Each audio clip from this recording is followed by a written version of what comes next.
อยากกินใส่อัวเครื่องก็สิได้เฮ็ดเองใส่เครื่องแน่นๆเลยหัวสิงไข่ใหม่ๆหอมๆใบขี้หูแดงผักบัวมะเผ็ดซอยแรกๆแล้วก็เสียไปตำ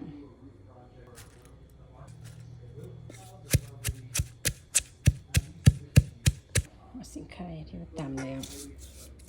ใส่ลงไป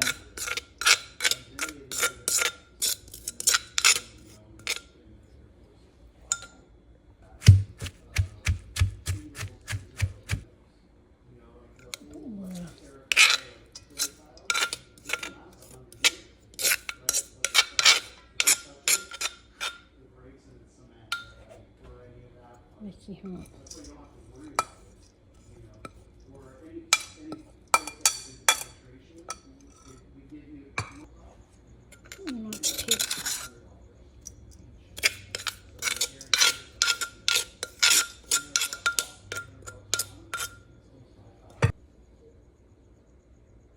มันหอย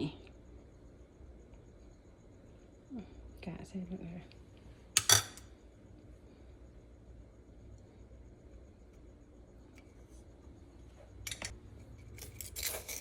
น้ำตาล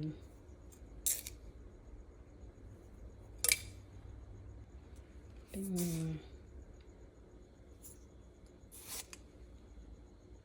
น้ำปลา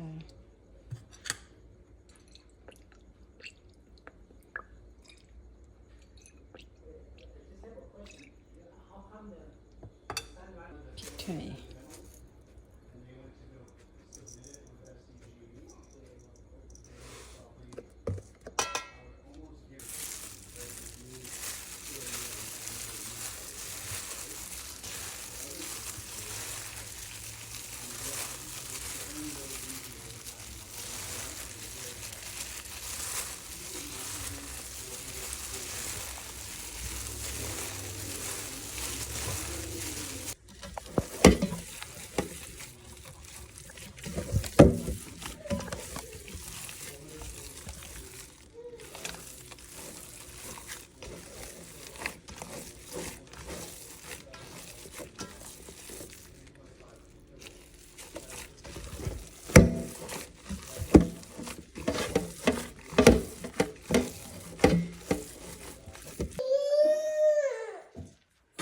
มือเปื้อนเลยลูก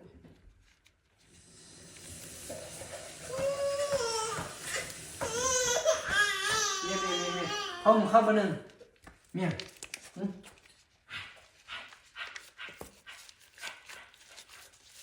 มึงเข้ามาหนึ่ง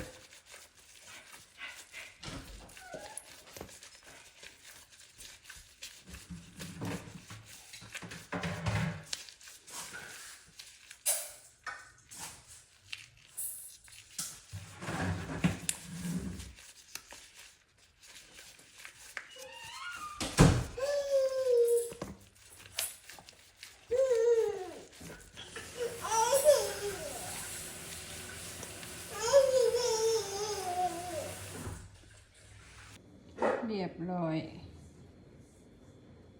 ตอนน้อยตอนใหญ่คอน้อยคอใหญ่มือสมัครดียังไงเนาะหน้าตาทานอยู่บ่พี่น้องเอ้ย